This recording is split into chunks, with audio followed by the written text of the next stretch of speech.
Hello, this is Susan Poss again. We're working still in Chapter 8, talking about solving systems of equations by using substitution. And these are a little bit different from the ones that we previously did. These do not already have an equation solved explicitly for a particular variable. So I've highlighted in the first equation the variable y. And you'll see where over on the left, I've taken that first equation and isolated or solved explicitly for the letter y. So this value, negative 3x plus 5, is equivalent to the letter y. I'm going to take that from equation 1 and I'm going into equation number 2 and do the substitution. All right, so here we go. So here's the 3x minus 2, create that space for y equals negative 7. So there's the equation we're going to substitute into that spot for y with negative 3x plus 5. Let me keep that red for just a second because we want to be sure we separate left and right sides there. So let's see, I have 3x. I'm distributing this negative 2, so this is positive 6x.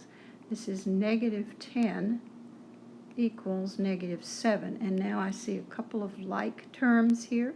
I'm going to combine or condense that side. I'm going to be adding 10 to both sides.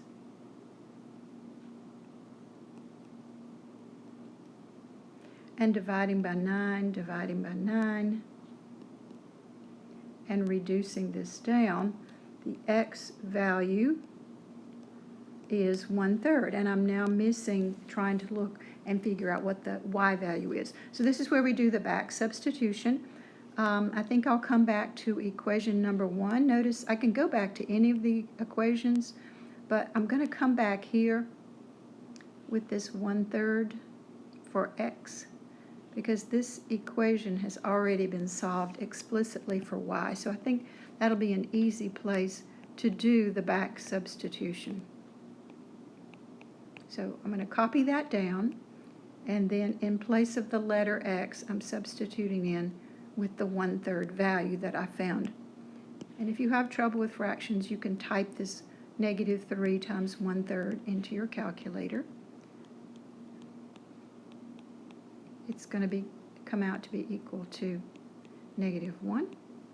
So I now have the y value, which is 4. And I hope you can see now, if you were trying to do this graphically, as we did in the first section, it would be really hard to determine a point of intersection that had an x-coordinate of 1/3.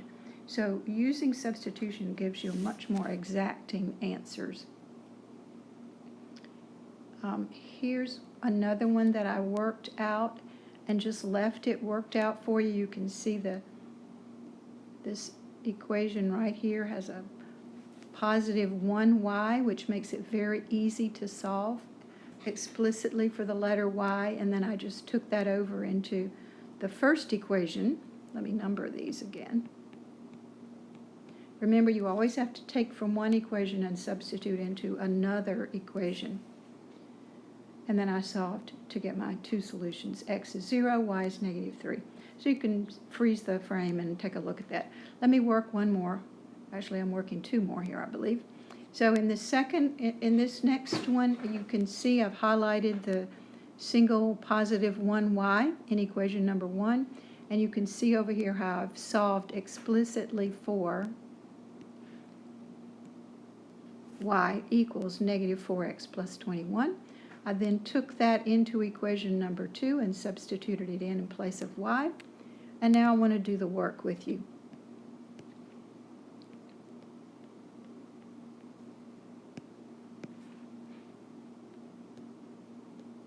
Distributive.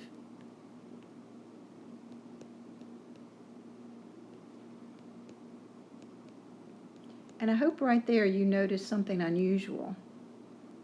The left side is negative 8x plus 42. The right side is the same. So if you go through the steps of trying to get variables together on the same side, what happens is the variables drop out, and you get a statement, in this case, that says 42 equals 42. If you kept going to try to move constant terms together, you would end up with a statement that says 0 equals 0. All right, so you need to know how to interpret this. All right, so this means you have the same line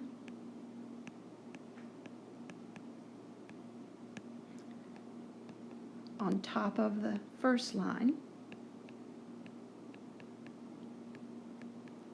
which means, if we graphed it, which means that you have infinitely many points in common.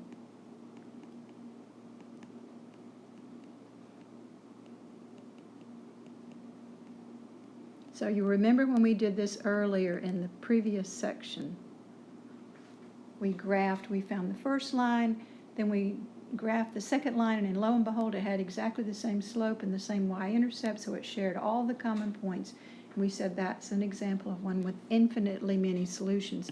Now you're working without a graph, so you have to know what this means when you get 42 equals 42 or 0 equals 0. You need to know how to interpret that. So that's why I wanted to show you this one. And the next one,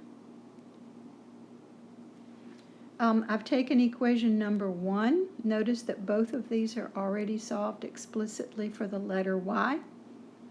So I'm going to go into equation number 1, leave out, hang on, let me copy that. There's equation number 1. Leave out the letter y, and in place of that, we're going to put what y is equal to. All right, so now I have an equation that only has a single variable x in it. Let me get rid of those parentheses. And let's see about moving the variables together on the same side. And a similar kind of thing happens. The variables drop out. But now, instead of 42 equals 42 or 0 equals 0, I get a statement that is not true. Because 17 does not equal negative 29. So what does this mean? This means,